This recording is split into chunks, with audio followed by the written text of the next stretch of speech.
Subscribe करा आणि पाहत राहा बीटा क्रांती न्यूज। सावित्रीची लेक लावतीये वादळात पंती। घरात 18-20 व दारिद्र्य, फाटक्या छपरातून घरात डोकावणारा सूर्यचंद्र आणि पाऊस, दाही दिशा पसरलेला अंधार। परंतु या स्थितीतून चांगल्या स्थितीकडे वाटचाल करून स्वतः लख्ख प्रकाशात नसतानाही अंधारात असणाऱ्यांना प्रकाश देण्याचा प्रयत्न करणे हे दिव्यत्व असते। आणि हे असे दिव्यत्व पौर्णिमेच्या चंद्रात असते। असे मोठेपण पुढं महापुरे या व्यक्तिमत्वातही असल्याचे दिसून येते। गरिबीमुळे कोसळलेला संसार, कोवळ्या वयात आलेल्या असंख्य जबाबदारीचं ओझं तिने आणि तिचा भाऊ सचिन व आई कमल यांच्या साथीने खऱ्या अर्थाने पेलले। मात्र यामुळे ती खचली नाही किंवा संपूनही गेली नाही। तिने आव्हानांनाच आव्हाने दिली आहेत। ती लढत राहिली, झगडत राहिली आणि निराशेच्या आभाळाला छिद्रे पाडून लख्ख उजेड आपल्या कवेत घेतला। आणि आपल्या वाटेला आलेल्या भयान गरिबीचे चटके समाजातील आपल्या बंधू भगिनींना बसू नयेत म्हणून ती समुद्राला न घाबरता मदतीची छोटीशी होडी घेऊन निघाली आहे। ती लावतीये वादळात पंती। ही कहाणी आहे विट्यासारख्या नीम शहरातील एका सावित्रीच्या लेकीची। पूनम कमल दयानंद महापुरे हे तिचे नाव।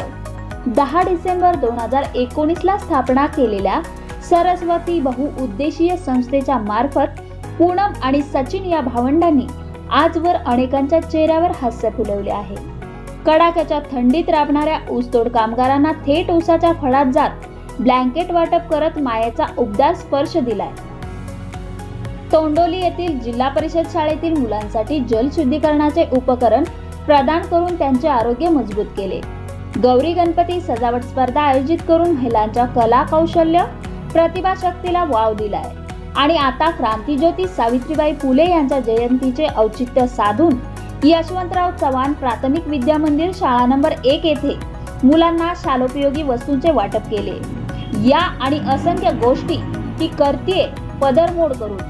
कसल्याही प्रसिद्धीचा हव्यास न बाळगता आपल्या परीने जेवढे जमेल तेवढे आई आणि भावाला साथीला घेऊन स्वतःची परिस्थिती सुधारली की समाजाकडे दुर्लक्ष करणारे हजारो भेटतील, पण समाजातील आपल्या भावंडांना दारिद्र्याच्या काळ्या कुट्ट विहिरीतून वर येण्यासाठी छोटासा का होईना दिवा दाखवत दोरखंडांची मदत करून स्वच्छ सुंदर प्रकाशाचा आरसा दाखवणारे दुर्मिळच। आणि ही दिदी त्यातीलच एक आहे। नावाप्रमाणेच पौर्णिमेचा चंद्र म्हणून त्यांच्या आयुष्यात प्रकाशाची झोत देण्याचा प्रयत्न करीत आहे।